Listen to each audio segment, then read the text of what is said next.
Well, hello and welcome to another episode of MMTed Q&A. Thanks for joining us, and thanks to all of those who keep submitting questions. We're trying to get to them as best we can. Now tonight, my special guest is Dr. Pavlina Tcherneva from Bard College in the United States, and she writes a lot about the job guarantee, and she has a new book out at the moment, and I recommend you get hold of it to explore the wonderful world of job guarantee. I pre-recorded a conversation with Pavlina. We explored three main issues, and finally we got on to discussing the role of the job guarantee in countries like Indonesia. So Pavlina, here's a question from Surya, and Surya lives in Indonesia, and him and his partner have been translating our macroeconomics textbook into Indonesian, and he's very active in promoting our ideas. He's very interested in job guarantee policy. His question is a job guarantee policy applicable to countries like Indonesia? And his general concern is that in these type of countries, they typically have an external deficit and they run fiscal deficits. And he's worried about whether with that combination of balances, whether you can run a job guarantee. And if you can, how do you do it in a less developing country? I think that's the general question. Yes. So the viability of the job guarantee, I think, does depend on the ability of a nation to employ fully its sovereign spending powers. Of course, even countries that don't have that can and should attempt it, because as the government is always responsible for unemployment. It exists irrespective of whether you're in a monetary union or whether you're in a free-floating currency regime. And the cost of unemployment is still large. And so the kind of calculus you might have to do would be a little different from a budgetary perspective, perhaps, if you have very strict, small fiscal space relative to a wider fiscal space, which of course is what we want to be able to sustain these policies, which are also anti-cyclical. And that's really what's very important. Indonesia is a very interesting case as far as I understand, because they have sovereign currency, but they have multiple self-imposed constraints on their budget, and they have kind of de facto accepted like the Maastricht criteria. They're trying to limit their deficit to GDP ratio to 3%. And recently they relaxed that rule, but only for 3 years, arguing that it has to be reinstated in 2023. And then their debt to GDP ratio is also artificially constrained, but it's very low. It is, I think, below 40% anyway. So by no criteria, IMF or otherwise, is this an unsustainable debt to GDP ratio. And of course, in a sovereign currency regime, there's no such thing as an unsustainable ratio in terms of in financial sense. Now, what is interesting for countries like Indonesia is that there are these various considerations that run against the consideration for full employment. So Indonesia is attempting to maintain its exchange rate, it's attempting to maintain certain balances, and at some point these will run against the goal of securing full employment. And I think in that sense, this is, I think that the policy priorities, need to be, rebalanced.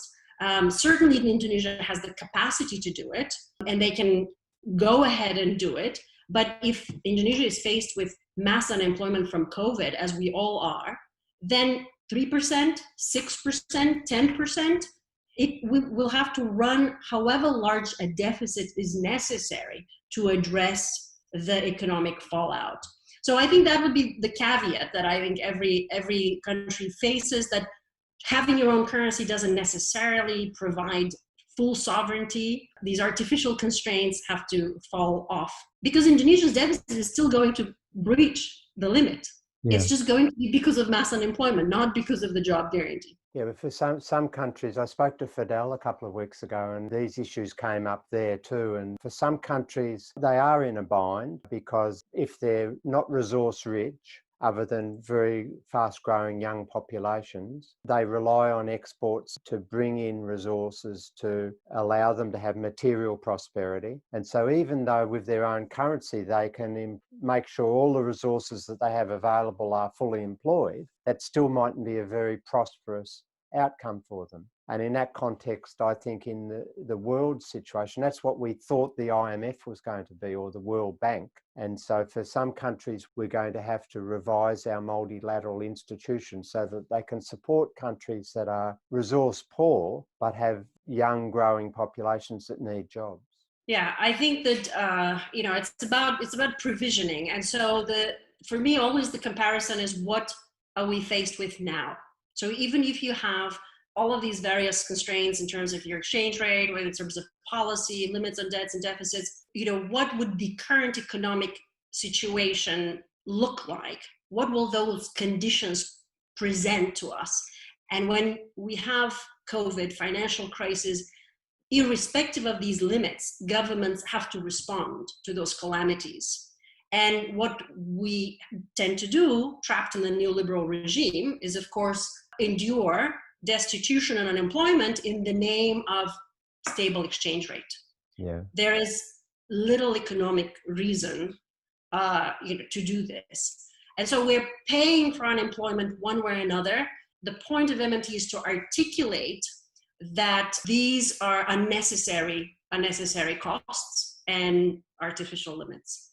Yeah, Randy Ray and I did some work in Pakistan some years ago, and they're a similar sort of situation. And we were asked by the officials, well, what would the job guarantee do? We argued that one of the things that the government could stimulate would be jobs in import competing areas that would reduce the pressure on the external balance. And the other thing I note recently is that Pakistan's currently got very high unemployment as a result of the health issues, but they've launched a massive tree planting scheme, which is saving a lot of local communities and also underpinning the future environmental care. So I thought that was really interesting. Yeah, I think it's important to note that some of these very large-scale employment programs that have been tried in recent history were tried in developing countries. We've had the New Deal experience in the US and other countries, but in more recent history, of course, Argentina employed 13% of the labor force in the depths of a big crisis, and they had no trouble creating jobs.